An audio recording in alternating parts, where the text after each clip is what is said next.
A very good evening to all of my friends. This is my YouTube channel Law and Practice.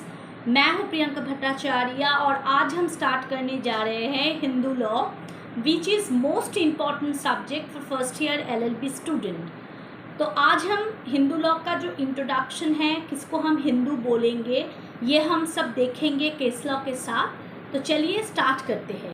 ये Hindu law 4 act को लेकर बना है। Hindu succession act 1956, Hindu marriage act 1955, Hindu adoptions and maintenance act 1956 and Hindu minority and guardianship act 1956।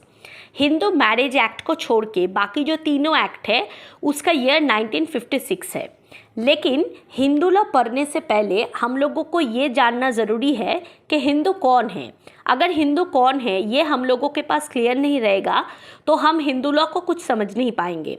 तो चलिए पहले हम पढ़ते हैं कि हिंदू कौन है, हम किसको हिंदू बोलेंगे। According to the definition of Hindu, a person by birth Hindu, a person by religion Hindu, a person who is not Muslim, Christian, Parsi और Jews by religion is also Hindu. जो पर्सन जन्म से हिंदू है उसको हम हिंदू बोलेंगे, जो पर्सन धर्म से हिंदू है उसको हम हिंदू बोलेंगे, और जो पर्सन मुस्लिम, क्रिश्चियन, पारसी और ज्यूज़ नहीं है उस पर्सन को हम हिंदू बोलेंगे। तो चलिए इन सब को हम डिटेल्स में एक एक करके पढ़ेंगे केस लॉ के साथ। A person by birth Hindu, एक पर्सन को हम हिंदू कब बोलेंगे। Number 1, born to a Hindu family, जिस पर्सन का जन्म एक हिंदू फैमिली में हुआ है उसको हम हिंदू बोलेंगे। And number 2, father and mother both are Hindu, जिसका फादर एंड मदर दोनों ही हिंदू है उसको भी हम हिंदू बोलेंगे। तो इसका मतलब है कि एक पर्सन को बाय बर्थ हम हिंदू तभी बोलेंगे जब वो कोई हिंदू फैमिली में उसका बॉर्न हुआ है या उसका माता पिता दोनों ही हिंदू है, तब उस पर्सन को बाय बर्थ हम हिंदू बोलेंगे। तो चलिए अब दूसरे पॉइंट की तरफ चलते हैं।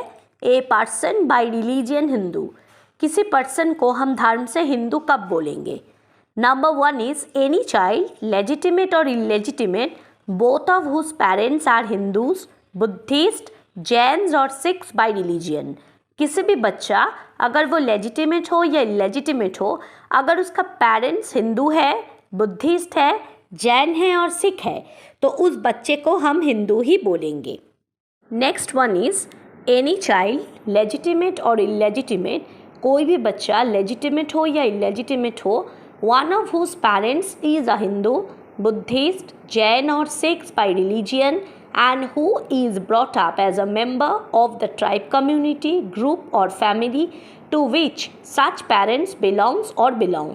उसका पेरेंट्स में से अगर कोई एक भी हिंदू हो, बुद्धिस्ट हो, जैन हो या सिख हो, और उस बच्चे का ब्रॉटअप अगर किसी भी परिवार में हुआ हो, अगर वो हिंदू परिवार है तो उस हिसाब से उसका धर्म देखा जाएगा। तो इसका मतलब है कि कोई भी चाइल्ड अगर लेजिटिमेट हो या इलेजिटिमेट हो और उसका पेरेंट्स में से कोई एक भी अगर हिंदू हो तो उसको हिंदू ही कहलाएगा, और उसका अगर ब्रॉटअप किसी हिंदू परिवार में हुआ है तो उसको भी हिंदू ही बोला जाएगा। And the last one is any person who is a convert और reconvert to the Hindu, Buddhist, Jain और सिख रिलीजियन। कोई भी पर्सन अगर अपनी इच्छा से किसी दूसरे धर्म को अपनाता है तो हम उसको उस धर्म का ही बोलेंगे। फॉर एग्ज़ाम्पल, कोई पर्सन अगर हिंदू है, अगर वो अपनी इच्छा से मुस्लिम धर्म को अपनाया है तो हम उसको मुस्लिम बोलेंगे, और अगर कोई मुस्लिम है वो अपनी इच्छा से हिंदू धर्म को अपनाया है तो तब हम उनको हिंदू ही बोलेंगे। यहाँ पर एक इम्पॉर्टेंट क्वेश्चन आता है, a Hindu is born not made. ऐसा देखा गया है कि एक पर्सन जिसका जन्म हिंदू परिवार में नहीं हुआ है लेकिन उसका ब्रॉटअप एक हिंदू परिवार में हुआ है, और उस परिवार के जो रीति रिवाज है, जो धर्म है, जो कल्चर है, वही उस पर्सन ने अडॉप्ट किया है, तो तब हम उसको हिंदू ही बोलेंगे। और ऐसा भी हो सकता है कोई दूसरे धर्म का कोई पर्सन जो हिंदू में कन्वर्ट हुआ है और वो हिंदू रिलीजियन, हिंदू कस्टम, हिंदू जो सब कुछ होता है, नियम नीति सब उस पर वो मानते हैं, तो तब हम उसको हिंदू ही बोलेंगे। तो इस टॉपिक पे एक इम्पॉर्टेंट केस आता है पेरुमल वर्सेस पुन्नस्वामी 1971। इस केस के बारे में अगर हम डिटेल पढ़ेंगे तो इस पॉइंट को हम बहुत अच्छी तरह से समझेंगे। तो चलिए देखते हैं इस केस का डिटेल क्या है। According to this case, Perumal एक हिंदू धर्म का पर्सन था जो क्रिश्चियन लेडी के साथ शादी कर ली थी और उन लोगों की शादी हिंदू कल्चर के अकॉर्डिंग ही हुआ था और उस लेडी ने अपना क्रिश्चियन धर्म को छोड़ के मिताक्षरा लॉ के अकॉर्डिंग हिंदू धर्म को अपनाया और हिंदू धर्म के रीति रिवाज सब कुछ ही अपना लिया। ये मिताक्षरा लॉ क्या है ये हम नेक्स्ट वीडियो में डिस्कशन करेंगे। जब सोर्स ऑफ हिंदू लॉ में अब लॉ के टॉपिक हम पढ़ेंगे तो उसको डिटेल्स में हम पढ़ लेंगे। तो अब क्या हुआ, उन लोगों का कुछ देर में सेपरेशन हो गया और उन लोगों का एक बेटा हुआ पुन्नस्वामी।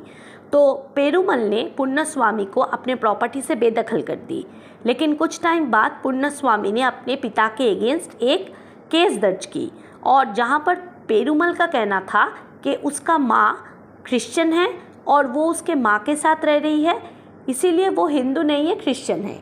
लेकिन कोर्ट का मानना ये था कि जब शादी हुआ था तब ये क्रिश्चियन लेडी ने अकॉर्डिंग टू मिताक्षरा लॉ अपना सब कुछ हिंदू में कन्वर्ट किया था, इसीलिए पुन्नस्वामी अब हिंदू है और वो उसके माँ के पास रह रही है और उसका माँ पूरा हिंदू हिसाब से, हिंदू कल्चर से उसको बड़ा कर रही थी।